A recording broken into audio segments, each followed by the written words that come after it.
ආයුබෝවන් ගමගෙදර කුස්සියට අද ඉතුරුම්බත් වලින් හවස තේ වෙලාවට රසවත් කැවිලි වර්ගයක් තමයි මම හදන්න යන්නේ. ඉතුරුම්බත් වේලලා කරඳ මුංගු කරලා සූදුරු ටිකක් මාදුරු සල්පයක් එකතු කරලා කබලේ බැදලා අරගෙන තියෙනවා. අව්වේ හොඳින් වේල ගන්න ඕනි බත් ඉතුරුණු වෙලාවට. එහෙම නැත්නම් ගිනි කබලක පොල් එල්ලක් වගේ අඟුරු ටිකක් දාලා හිමිහිට කරවෙන්න අරින්න පැයකින් දෙකකින් වේලලා ගන්න පුළුවන්. එහෙම කුඩු කරගතපු බත්හාල් පිටි ටික තමයි මේ තියෙන්නේ. තල ටිකක් රටකජු ටිකක් බෙදලා අරන් තියෙනවා.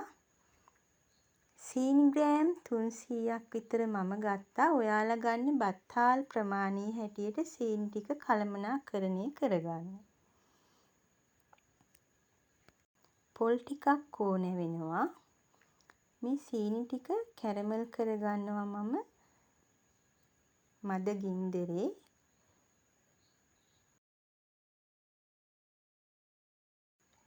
මේ ලුණු ටිකෙන් ලුණු පිංචක් මම එකතු කරනවා මේකට. ලුණු ගොඩක් දාගන්න එපා.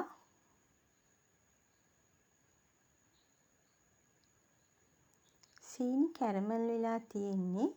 මේකට වතුර ටිකක් එකතු කරලා ඉතුරු සීනි ටිකත් මම මේකටම එකතු කරනවා.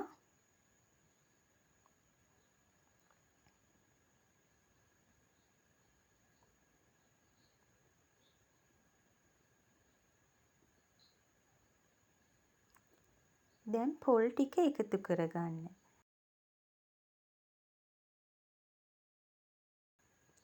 පොල් ටික පැණි පොල් වගේ මලවා ගන්නයි හදන්නේ. හොඳින් පොල් ටික තැම්බිලා මැලවෙන්න අරින්න ඕනේ. ඉතින් මේ ගමන්ම කියනවා මගේ YouTube නාලිකාව subscribe කරන්න, like කරන්න කියලා.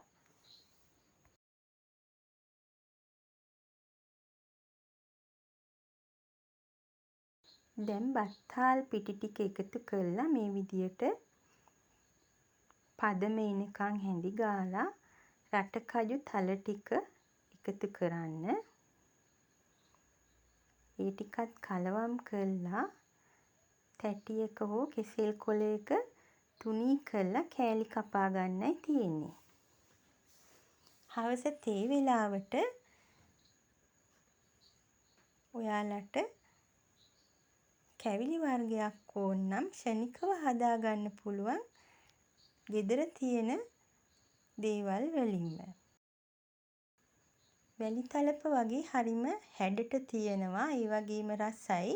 එනසාල්, මහදුරු ඇට, සූදුරු ඒ වගේ සුවඳ ද්‍රව්‍ය එකතු කරලා හරිම රසට තියෙනවා. ඉතින් ඔයාලත් මේ විදියට ඉතුරුම්බත් අපතේ දාන්නේ නැතුව තේ වෙලාවට හදාගන්න පුළුවන් කැවිලි වර්ගයක් තමයි.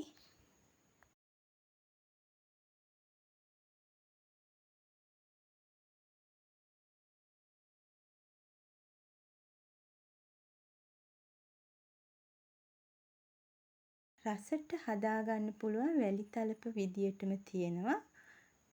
අපිට කෑම අපතේ දානවට වැඩිය හොඳයි මේ විදියට වෙනත් විදිහේ කෑම වර්ගයක් හදාගන්න පුළුවන් නම් බොහොම වටිනවා.